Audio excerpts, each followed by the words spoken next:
बच्चों, नीट 2025 हो चुका है और बहुत हल्ला मच रहा है कि पेपर बहुत डिफ़िकल्ट था। और मैंने भी ये बात बोली पेपर सॉल्व करते हुए लाइव कि इंडीड पेपर डिफ़िकल्ट है, लेंदी है।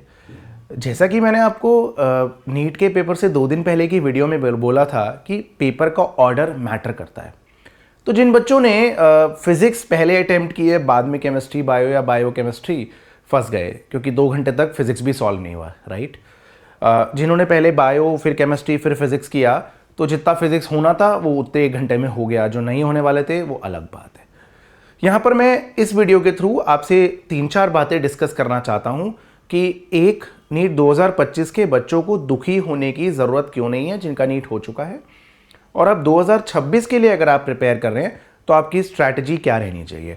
इस वीडियो में मैं किसी भी तरह का कोई भी कोर्स बेचने के लिए प्रमोशन नहीं करूँगा, ना मैं कोई भी कोर्स बेचता हूँ अभी, ठीक है। तो पॉइंट क्या था, देखिए, सबसे पहली बात, पेपर में डिफ़िकल्टी लेवल से ज़्यादा जो मुझे प्रॉब्लम रही वो था कि बहुत लेंदी था, अच्छी खासी कैलकुलेशंस थी, डेटा जो है वो कैंसिल आउट नहीं हो रहा था। और जब पेपर लेंदी होता है प्लस कैलकुलेशंस के साथ साथ दिक्कत थी कि ऑप्शंस भी क्लोज थी। 0.156, 0.116 oxygen remove from the cylinder वाले क्वेश्चन में, तो उसमें आपको प्रॉपर सॉल्व करना ही पड़ेगा, ठीक है। दूसरा, मैंने पेपर लाइव सॉल्व किया था जो जिस एडटेक में मैं काम करता हूं उनके लिए। अब सवाल ये उठता है कि ये पेपर एक्चुअली में देखने पे कैसा लगा कि ये पेपर कहाँ से बनाया गया। मोस्ट ऑफ द क्वेश्चंस इसमें नए थे। आप जो लोग चैट जीपीटी या गूगल के सहारे थे उनको दिक्कत हुई होगी। एनीवेज, देखिए, मैंने जो चीज़ डिकोड करी वो ये करी कि इस पेपर में मोर और लेस जेई मेंस के क्वेश्चंस को ही मोल्ड करके डाला गया था। जैसे सोर्स ऑफ द पेपर अगर हम देखें तो बहुत सारे क्वेश्चंस, ये बात तो आपको मानना पड़ेगा कि 45 के 45 क्वेश्चन तो जेई मेंस एडवांस लेवल नहीं थे।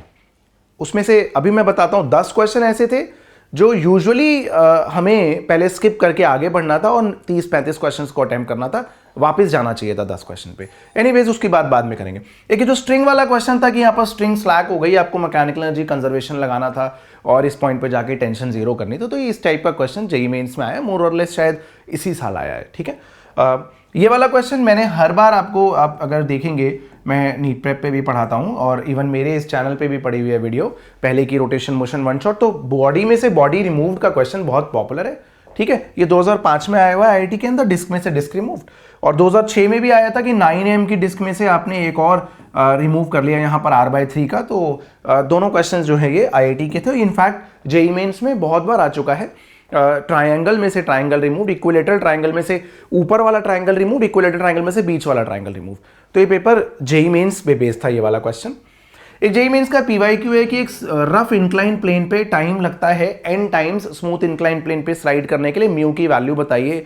तो आप मैं किसी भी तरह का क्वेश्चन अभी सॉल्व करने के मूड में नहीं हूँ आपके लिए, बहुत सिंपल है, ये हमने पहले भी सॉल्व किया हुआ है। आप मेरी फ्रिक्शन इन वन शॉट देख सकते हैं, इस चैनल पर पड़ा हुआ है, 4 साल पहले भी ये question same to same solve करा हुआ है, ठीक है। तो यहां पर इन्होंने n की वैल्यू बस 2 दे दी और उसके बाद म्यू निकलवा दिया, तो इन्होंने वैल्यूज चेंज करी।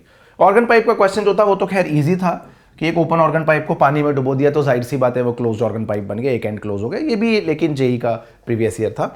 और time is equal to x² + x जो था, ये क्वेश्चन बहुत पॉपुलर है। इवन अब मैं स्कूल एग्जाम्स में भी करा रहा हूं कम से कम 15-20 सालों से। और ये 2006 का AIEEE जेईई मेंस का नाम पहले AIEEE था, तो उसके 2006 का क्वेश्चन था, आपने जरूर देखा होगा। Time is equal to α(x² + βx) और आपको रिटार्डेशन पूछी गई है, तो वो 2α -2α v³ एक्सेलरेशन आता था और रिटार्डेशन 2α v³ आती है।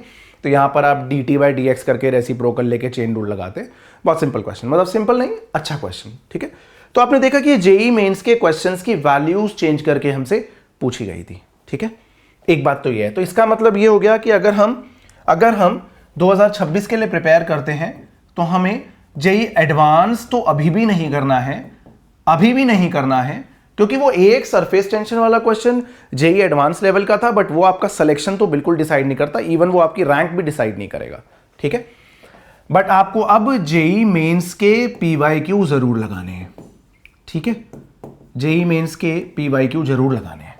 एक दूसरी बात और अब मैं बोलना चाहता हूं, 2026 के लिए मैंने बोला, 2025 वालों से मैं बोलता हूं कि अगर हम डिस्कस करें ओवरऑल, तो इस पेपर में लगभग मेरे हिसाब से एक स्टूडेंट के लिए कितने क्वेश्चंस डिफिकल्ट थे, ठीक है।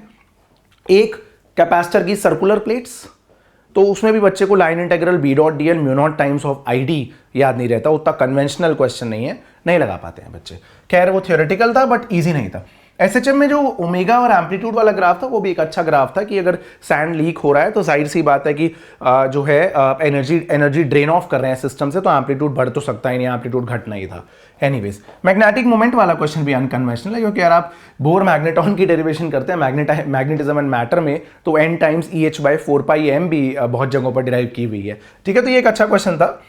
बस सर्विस वाला क्वेश्चन भी मुश्किल क्वेश्चन मान सकते हैं, but as it is NCERT में कि regular two towns A and B are connected by a bus service, जिसमें बसेस फ्लाई करती हैं दोनों तरफ। ठीक है, बस उसकी वैल्यूज चेंज थी, वहां पर साइकिलिस्ट था, यहाँ पर स्कूटी से लड़की जा रही थी, और कुछ नहीं थी, वैल्यूज चेंज थी, है ना।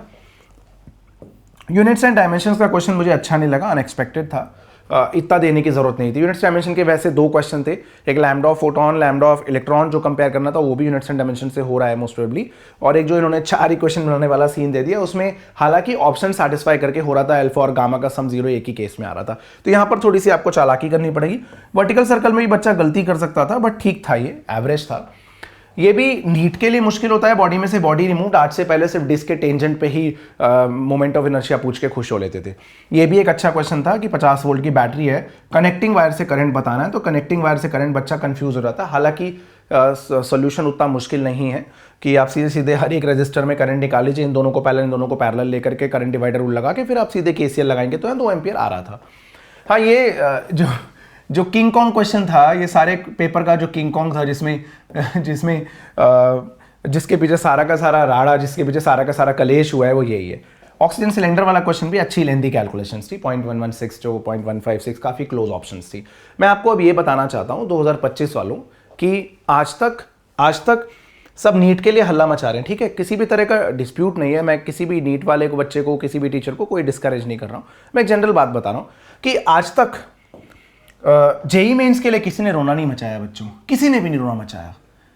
आप में से बहुत से बच्चे होंगे जिनके पास मैथ्स होगा, जिन्होंने जेई मेंस भी अटेम्प्ट किया होगा, आपको पता होगा कि एक क्वेश्चन नहीं होता। बहुत से बच्चे हैं 2 साल कोचिंग करके आते हैं, बड़ी बड़ी जगहों पर पढ़ के आते हैं, धुरंधर मास्टर पढ़ा रहे होते हैं, बच्चा एक भी क्वेश्चन नहीं कर पाता मैथ्स के पेपर में। एक बच्चा एक क्वेश्चन करके आया, इस बार उसकी 54 परसेंटाइल है। 6 क्वेश्चन से ऊपर पे मुझे लगता है 90 से ऊपर परसेंटाइल होती है, 7-8 क्वेश्चन पे 99 बन रही होती है, 95, 98, 97 बन रही होती है। आप समझ रहे हैं मैं क्या बोलना चाह रहा हूं?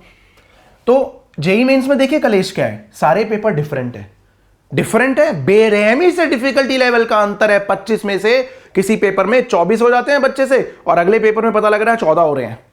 केमिस्ट्री का पेपर टोटल अनप्रिडिक्टेबल है, जेई मेंस का टोटल अनप्रिडिक्टेबल। कहीं पता लग रहा है कि कहीं खूब ऑर्गेनिक आ गई तगड़ी, कहीं पर रिंग एक्सपेंशन आ गया है, तो कहीं पर कुछ नहीं आ रहा, सीधे फिंकरस्टीन पूछ रहे हैं। डिफिकल्टी लेवल का वेरिएशन है हर शिफ्ट के अंदर, और उसके बाद एक कॉमन लिस्ट निकल जाती है, ये रही जी रैंक लिस्ट है। एक पेपर में किसी के 180 आए हुए हैं, एक पेपर में किसी के 120 आए, सेम रैंक पे बैठ गए जी, वाओ। तो कभी कभी एक भी क्वेश्चन नहीं कर पा रहा है मैथ्स में बच्चा। मैं तो इवन बच्चों से कहता हूं कि आप अगर कोई टीचर, मैथ्स का टीचर जो स्कूल लेवल पे सिर्फ मैथ्स जानता है या पढ़ाता है, उसको ये पेपर दे दो जेई मेंस का, और उससे बोलो जो एक अच्छा लगे वो कर दो। तो इसके लिए कभी हल्ला नहीं मचा। क्यों हल्ला नहीं मचा और नीट के लिए क्यों मच रहा है? क्योंकि बच्चों ये सारा खेल साइकोलॉजी का है। आपको पिछले 4-5 सालों से नहीं बोलूंगा मैं, इवन 2016 भी इतना मुश्किल नहीं था 2025 के आगे। ये पिछले 10 सालों से ना एक ट्रेंड बन गया आसान पेपर का। 8 से 10 साल हो गए जिससे आसान पेपर का एक ट्रेंड हो गया। अब आसान पेपर के ट्रेंड से लोगों को, लास्ट ईयर तो आपको पता है मैंने लास्ट ईयर नीट अटेम्प्ट किया था, मैं एक सिर्फ फिजिक्स का टीचर हूं और मैंने सारे सब्जेक्ट अटेम्प्ट किए थे, मजे में केमिस्ट्री बायो पढ़ गया था। I got 605, 605 number. ठीक है, इस साल मुझे देना चाहिए था, फिजिक्स अच्छा आया था।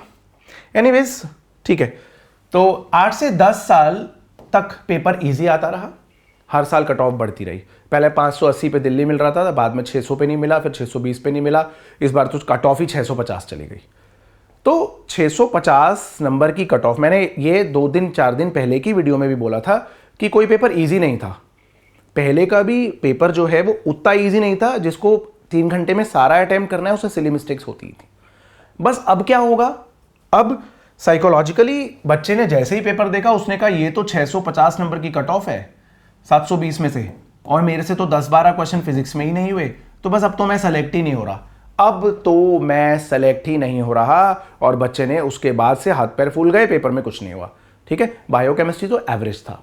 ठीक है, प्रॉब्लम क्या है कि जेई मेंस जेई एडवांस में हल्ला नहीं मचता। लोग हंसते हैं कि वाह पेपर ऐसा आया एडवांस का, किसी से भी नहीं हुआ, वाह पेपर ऐसा आया किसी से भी नहीं हुआ मेंस का। प्रॉब्लम क्या है, वहां पर कट ऑफ उतनी हाई नहीं है। वहां पर रिलीफ ये है जेई मेंस में कि कट ऑफ 50-60% तो बहुत बढ़िया स्कोर माना जाता है। 300 में से 180 नंबर तो लाजवाब स्कोर माना जाता है, कम स्कोर नहीं है। आपको एक अच्छी एनआईटी में मेरे हिसाब से आईटी और शायद कंप्यूटर साइंस भी मिल जाती होगी इतने पे इजिली, है ना, इस बार के हिसाब से। तो मैं 2025 वालों से इतना बोलना चाहता हूं कि ये नहीं होगी कट ऑफ इस बार। ये यहां पर एब्सोल्यूट स्कोर नहीं देखा जाता, ये बोर्ड एग्जाम नहीं है। यहां पर सिर्फ और सिर्फ रैंक देखी जाएगी। वो रैंक 550 पे आ रही है 550 पे तो नहीं आ रही, मान लीजिए वो रैंक 650 पे आ रही है 660 पे आ रही है, 670 पे आ रही है, और कट ऑफ पिछली बार के 650 की जगह अगर 550 पे जा रही है तो कोई प्रॉब्लम नहीं है। बस आपको अपना टीचिंग का, अपना पढ़ाई का तरीका बदलना है। एक आपको देखना है कि मुझे हायर लेवल क्वेश्चंस भी करके जाने हैं।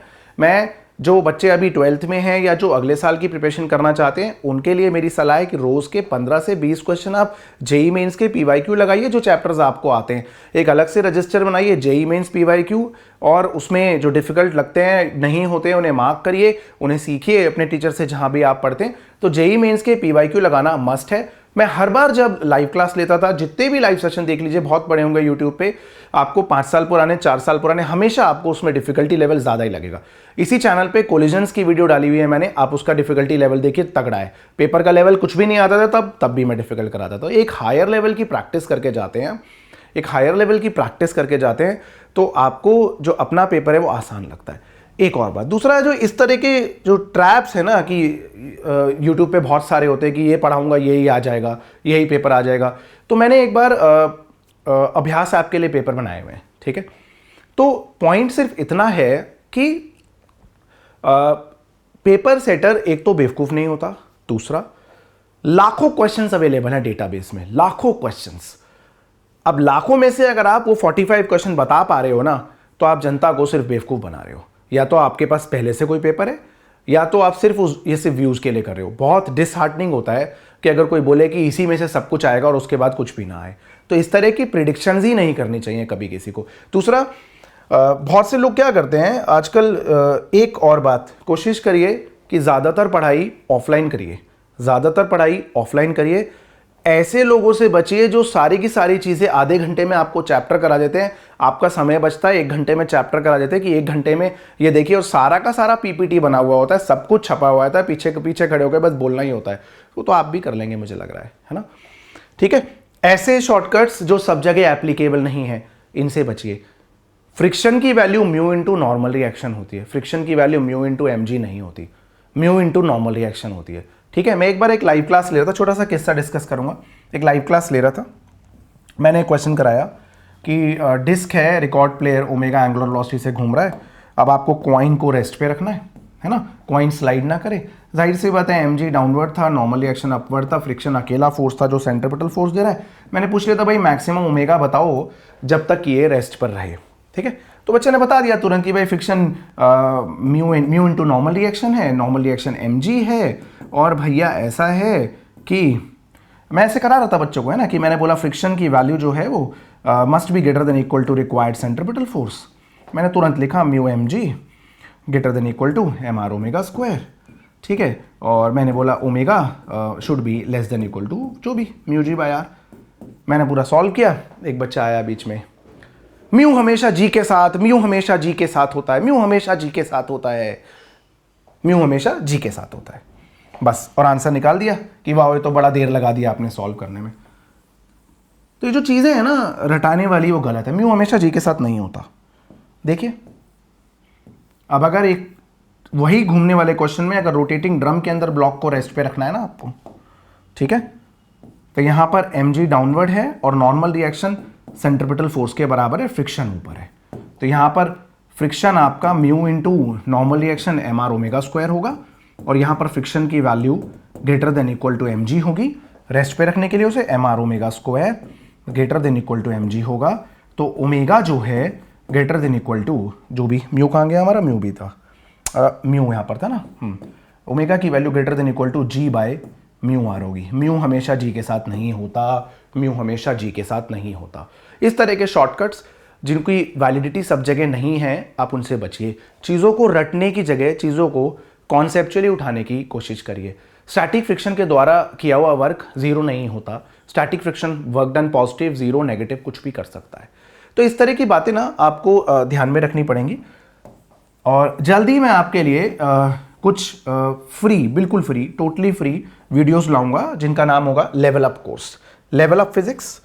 और लेवल अप फिजिक्स में आपको मैं कन्वेंशनल चीज़ें ना पढ़ा के, क्योंकि प्रॉब्लम अब सबसे बड़ी क्या है, 25 हो गया। मेरे को लगता है 25 के लिए इतनी प्रॉब्लम नहीं थी जितनी 26 के लिए प्रॉब्लम है, क्योंकि 25 का पेपर डिफिकल्ट था, सिग्निफिकेंटली कट ऑफ भी ड्रॉप होगी। आपको समझ आ जाएगा कि वो सरफेस टेंशन वाला क्वेश्चन कहीं भी सिलेक्शन को डिसाइड कर ही नहीं रहा था, जिसके पीछे पूरी यूट्यूब पे हल्ला मच रहा है। कहीं भी सिलेक्शन डिसाइड नहीं होता उससे, ठीक है। प्रॉब्लम है कि अब अगले साल का बच्चा 26 के लिए क्या पढ़ के जाए। उसका तो विश्वास उठ गया होगा अपने टीचर से कि मैंने, मान लीजिए आप फ्रेशर हैं, आप क्लास 12th में आए हैं, आपने जो 11th में फिजिक्स पढ़ी होगी, आपने सिर्फ ये पढ़ा है कि भाई प्रोजेक्टाइल की range, height, time of flight क्या है। किसी ने ज़्यादा पढ़ा दिया तो बोल दिया कि जिससे फेंका उसी पे हिट करेगा, हाईएस्ट पॉइंट पे वेलोसिटी हॉरिजॉन्टल होती है। कोई बात नहीं, ठीक है। अगर आपने प्रोजेक्टाइल में रेडियस ऑफ कर्वेचर नहीं किया, जो कि हम यूजुअली कराते हैं या सबको ही कराते हैं जो अच्छा पढ़ाते हैं आईआईटी वाले लोग, है ना, या आपने प्रोजेक्टाइल का कोलिजन नहीं पढ़ा, या प्रोजेक्टाइल का एक्सप्लोजन नहीं पढ़ा, या आपने और बहुत सी चीज़ें नहीं पढ़ी, किसी भी मोमेंट पे वेलोसिटी वेक्टर्स की बीच का एंगल नहीं पढ़ा, या एलिवेशन और प्रोजेक्शन के बीच का रिलेशन, या कोई बीच में पोल रख दिया, उसकी एलिवेशन थीटा और फाई है। बहुत तरह के वेरिएंट्स हैं, आप जानते हैं, है ना। पक्षी पे निशाना मारा, जाते हुए नहीं लगा, पर एक पक्षी को आगते हुए लग गया।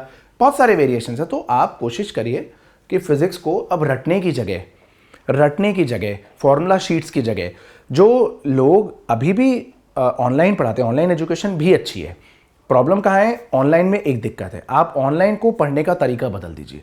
कैसे ऑनलाइन से पढ़ने का तरीका बदलेगा, आप किसी भी टीचर से उसकी क्लास में पहले बोलिए कि ये जो पीडीएफ बना के लाते हैं ना, सब कुछ लिखा हुआ, वो मत लाइए प्लीज़। अगला टॉपिक भी आपको याद है तो लिख दीजिए, आपको नहीं याद है तो मत लिखिए, कोई बात नहीं।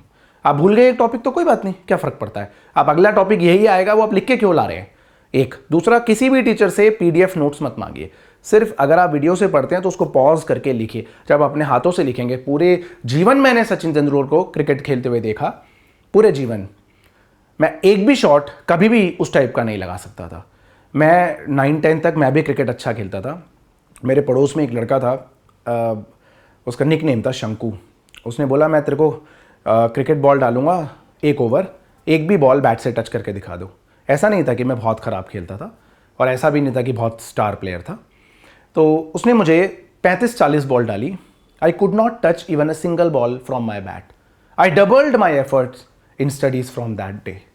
तो पॉइंट क्या है कि आपको अब थोड़ी से जो है एफर्ट्स बढ़ाने पड़ेंगे, आपको फिजिक्स लेवल अप करना पड़ेगा। बट जेई एडवांस की पढ़ाई is totally no for you, क्योंकि अगर अगले साल भी वो जेई एडवांस के 2-3 क्वेश्चन आते हैं तो वो आपका सिलेक्शन डिसाइड नहीं कर रहे हैं।